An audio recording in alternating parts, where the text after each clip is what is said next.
নমস্কার বন্ধুরা, আমি সুমনা চলে এসেছি নতুন দিনে নতুনভাবে নতুন আর একটা স্পেশাল ব্লগ নিয়ে আপনাদের কাছে। আজকে হচ্ছে 20 সেপ্টেম্বর, দিনটা হচ্ছে শুক্রবার। আজকে আমি আমার ব্লগটা শুরু করছি আমার সঙ্গে প্যাংগং লেককে সাথে নিয়ে। বুঝলেন কেন আজকে আমার দিনটা এত স্পেশাল? গতকাল রাত্রে বলা ভুল, গতকাল বিকালবেলায় আমরা এসে পৌঁছেছিলাম প্যাংগংয়ে, কিন্তু তারপর থেকে এখানে বেশ ভালো মতো বৃষ্টি হচ্ছিল, যার জন্য ওয়েদারটা ভীষণ মেঘলা ছিল, ভীষণ কুয়াশা ছিল। খুব ভালো করে আমরা প্যাংগং লেকটাকে বুঝতে পারিনি। তো আজকে সকাল হতে না হতেই, সকাল বলা ভুল, গতকাল রাত্রে আমরা 2টোর সময় ঘরের বাইরে একবার বেরিয়েছিলাম। গতকাল রাত 2টোর সময় অসাধারণ একটা ভিউ দেখতে পেয়েছি, যেটা হচ্ছে পাহাড়, চাঁদ। কারণ গত 1-2 দিনের মধ্যেই পূর্ণিমা গেছে, তার মধ্যে আকাশে কালপুরুষ দেখতে পেয়েছি। আর পাহাড়ে সামনের এই যে পেছনের পাহাড়গুলো দেখছেন, এখন হয়তো মেঘের সঙ্গে এক হয়ে গেছে পাহাড়গুলো, বোঝা যাবে না। গতকাল রাত্রে এই পাহাড়গুলোর বরফ আর লেক নিয়ে যে কি মনোরম দৃশ্য, সেটা আমি জানি না কতজন দেখতে পেয়েছেন।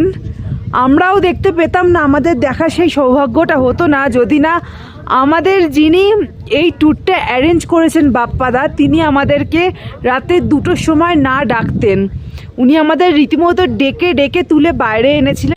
অস্বাভাবিক ঠান্ডা ছিল, রীতিমতো কাঁপুনি দিচ্ছিল তখন, কিন্তু তার মধ্যেও আমরা এসে ভিডিও বিশেষ করতে পারিনি, কারণ খুব অন্ধকার ছিল। 1-2টো ফটো তুলেছি আর শুধু 2 চোখ ভরে প্রকৃতিকে দেখেছি।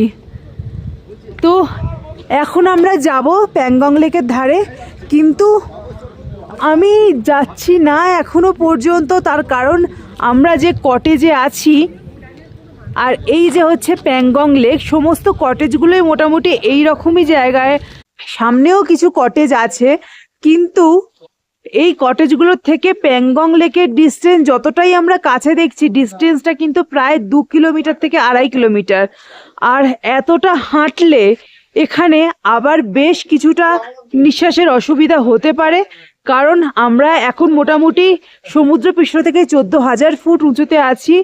তো হেঁটে যাওয়ার রিস্কটা নিচ্ছি না। যেতে তো মন খুবই চাইছে, মনে হচ্ছে এক্ষুনি দৌড়ে গিয়ে প্যাংগং লেকটাকে একটু ছুঁই, কিন্তু সেই রিস্কটা নিচ্ছি না। কারণ গতকাল রাত্রিবেলা আমার আবার শরীরটা খুব খারাপ হয়ে গেছিল, মেডিসিন খেয়ে তবে আজকে সকালবেলায় আবার উঠে দাঁড়িয়েছি।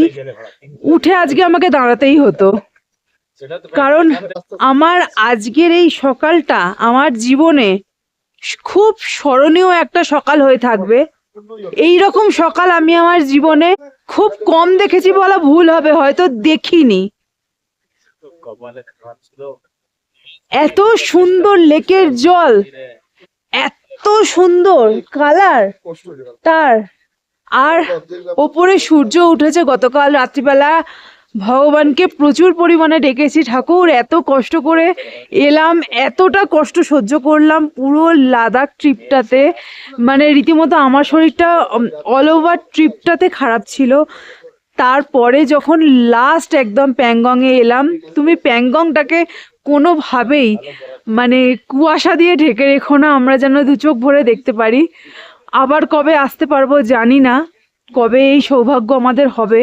তো এখন আছি, এই মুহূর্তে আছি, এই মুহূর্তটাকে আমি একদম আমার জীবনে মনের মণিকোঠাতে একদম গুছিয়ে গুছিয়ে তুলে রাখতে চাই। আর ওই যে দেখুন পাপ্পু একদম লেকের জলের সঙ্গে ম্যাচ করে একটা ব্লু কালারের শার্ট পরেছে। ওর জানি না কেন ঠান্ডা লাগে না, আমি তো ঠান্ডায় কাঁপছি। আমি যে কি পরেছি আমি নিজেও জানি না। আজকেও আমাদের ব্রেকফাস্টে হচ্ছে কচুরি আর আলুর দম, না চানা মশলা। তো এতটা রিচ আমি খাই না, ওই জন্য আমি আমার জন্য ম্যাগি বানাতে দিলাম। গতকাল আমি নুবরাতে ছাতুর কচুরি খেয়েছিলাম লোভে পড়ে, আজকে আর খাবো না, কারণ প্রতিদিন খেলে এখনো বেশ কটা দিন ট্রিপের বাকি আছে। আগামীকাল যাব সোমরিরি, তারপরে ওখান থেকে জিসপা মানালি হয়ে তারপর আমরা নামবো, তারপরে ট্রেনেও আরো 2 দিন আছে। এই হচ্ছে আমাদের রুম থেকে বাইরের ভিউটা।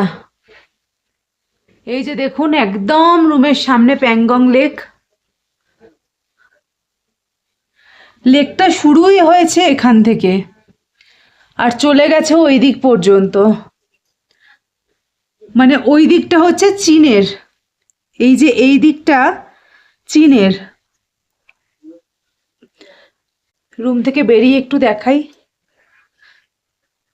এটা হচ্ছে সামনে, অ্যাকচুয়ালি গাড়িগুলো দাঁড়িয়ে আছে বলে বোঝা যাচ্ছে না।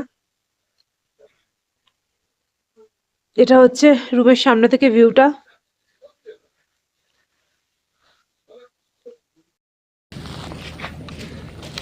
এই যে পাপ্পু আমার জন্য ম্যাগি বানিয়ে নিয়ে এলো জাস্ট। কি গো, আমার জন্য এনে তো নিজেই খেয়ে নিচ্ছ। টেস্ট করছি, রাঁধুনি না, রাঁধুনি আগে খাবে না, এবার তুমি খেয়ে দেখো। আমি আগে খাই, এটা হচ্ছে আমার ব্রেকফাস্ট ম্যাগি। খেয়ে নিই আগে ম্যাগিটা, তারপর লেকের ধারে গিয়ে আপনাদের সঙ্গে কথা বলছি। আর এদিকে পাপ্পু আমার সঙ্গে এখন ইয়ার্কি করা শুরু করে দিয়েছে। আমি এখনো পর্যন্ত লেকের ধারে যাইনি তো কি হয়েছে, গতকাল রাত্রে পাপ্পু আর বাপ্পাদা অলরেডি একবার হেঁটে লেকের ধার থেকে ঘুরে এসেছে। কিন্তু যেহেতু যাতায়াত মিলে রাস্তাটা প্রায় 4 কিলোমিটারের কাছাকাছি, তাই ফেরার সময় পাপ্পুর একটু শ্বাসকষ্ট হচ্ছিল, সেই জন্য ও আজকে আর হেঁটে যাওয়ার রিস্কটা নেয়নি। আর সব থেকে বড় কথা, এতটা হাই অল্টিটিউডে এসে এতটা হাঁটাও একদম উচিত নয়। আর এদিকে রোদের তেজ যত বাড়ছে, চারপাশের পরিবেশটা ছবির থেকেও আরও সুন্দর হয়ে উঠছে। পাহাড়ের মাথায় দেখুন বরফগুলো এবার পরিষ্কারভাবে বোঝা যাচ্ছে। আর সকালবেলায় যতটাই কনকনে ঠান্ডা ছিল, রোদ ওঠার সাথে সাথে ঠান্ডাটাও আস্তে আস্তে এবার কমতে শুরু করে দিয়েছে। আর প্যাংগংয়ের সমস্ত কটেজগুলোই লোহা আর কাঠ দিয়ে বানানো। সামনে দেখুন, এই কটেজগুলো শুধুমাত্র লোহার স্ট্রাকচারগুলো দাঁড় করানো আছে। আর এরপরে যত আস্তে আস্তে ঠান্ডা পড়বে আর বরফ পড়া শুরু হবে, তত এই কাঠগুলো মানে দেওয়ালগুলোকে খুলে নেওয়া হবে, শুধু এই স্ট্রাকচারগুলোই পড়ে থাকবে। আর দেখুন, রোদেতে প্যাংগংয়ের জলটা এবার আস্তে আস্তে আরও গাঢ় হতে শুরু করেছে। মানে যত রোদের তেজ বাড়বে তত প্যাংগংয়ের জলের কালারও চেঞ্জ হতে থাকবে। আর এই জলের কালারটাও বিভিন্ন জায়গায় বিভিন্ন রকম, কোথাও একদম গাঢ় নীল, কোথাও তুঁতে, কোথাও সি গ্রিন, আবার কোথাও একদম সবুজ ধরনের। এবারে আমরা হোটেল ছেড়ে দিয়ে ব্যাগপত্র গুছিয়ে নিয়ে একেবারে রওনা হলাম। এবারে আমরা যাচ্ছি একদম প্যাংগংয়ের সামনে। এখানে কিছুক্ষণ দাঁড়াবো, ভিডিও করব, কিছু ফটো তুলবো, তারপরে আমরা চলে যাব সোমরেরিতে। আমরা আর প্যাংগংয়ের হোটেলে ব্যাক করব না, কারণ আমাদের এখান থেকে সোমরেরি যাওয়ার রাস্তাটাও বেশ অনেকটা, আর যেতে অনেকক্ষণ টাইম লাগবে। আর সব থেকে বড় কথা, সোমরেরি যাওয়ার পুরো রাস্তাটাই ভীষণ খারাপ, তো তাই জন্য আমরা সকাল সকালই বেরিয়ে পড়লাম। আর 14,000 ফিট উঁচুতে এত রুক্ষ শুষ্ক একটা জায়গায় এত সুন্দর কালারের একটা জলের লেক, সত্যিই একটা বিস্ময়কর জিনিস। চলে এসেছি একদম প্যাংগং লেকের সামনে। এই দেখুন,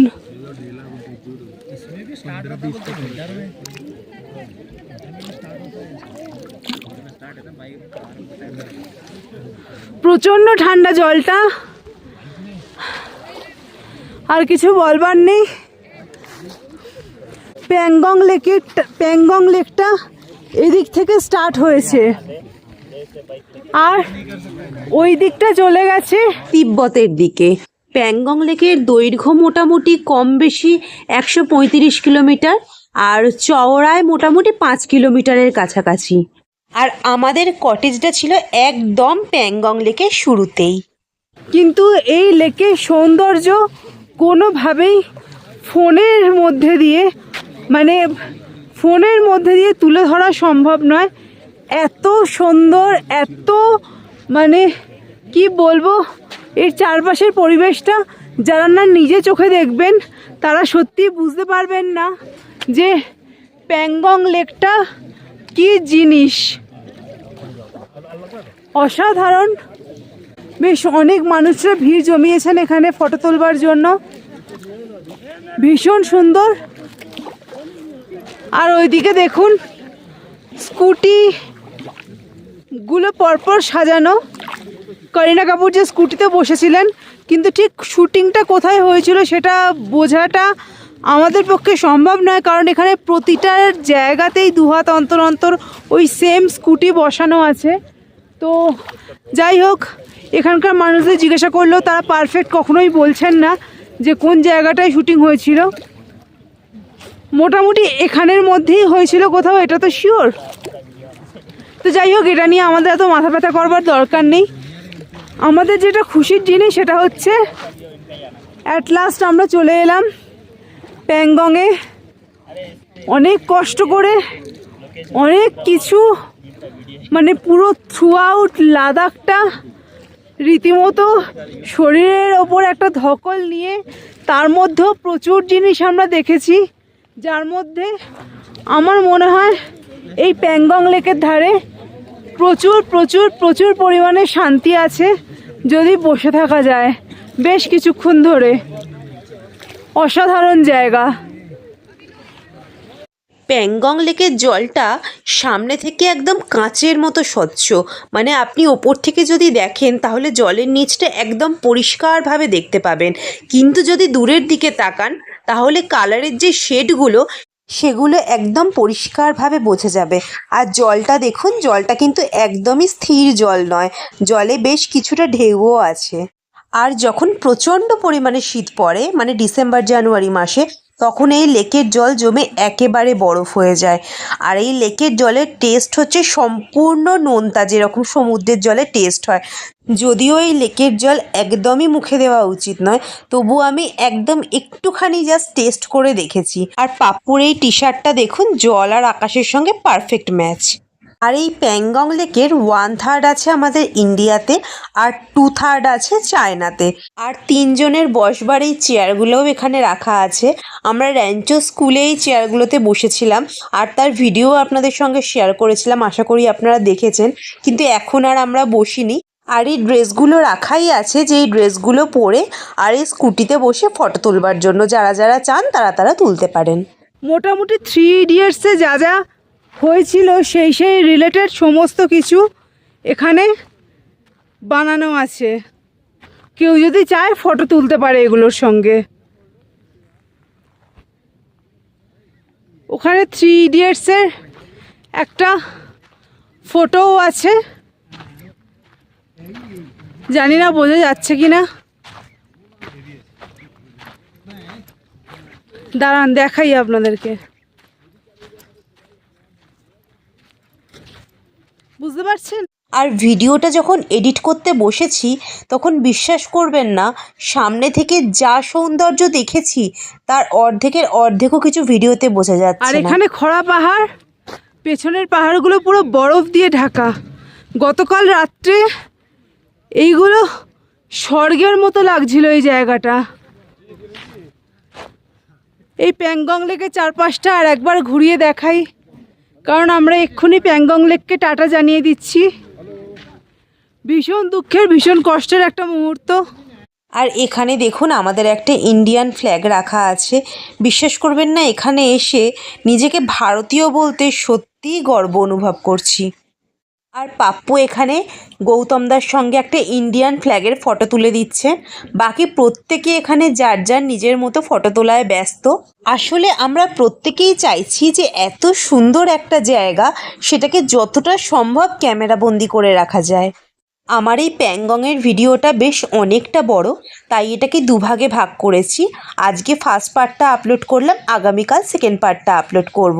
আর এই দিকের দৃশ্যটা দেখুন, আকাশের ছাওয়া, মেঘের ছাওয়া জলে পড়ে কি অসাধারণ দৃশ্য। আজকের ভিডিওটা তাহলে এখানেই শেষ করছি। ততক্ষণ আপনারা সবাই খুব সুস্থ থাকবেন, ভালো থাকবেন, আর আমার অনেক অনেক অনেক ভালোবাসা নেবেন। তাহলে চলুন বন্ধুরা, আজকের জন্য টাটা।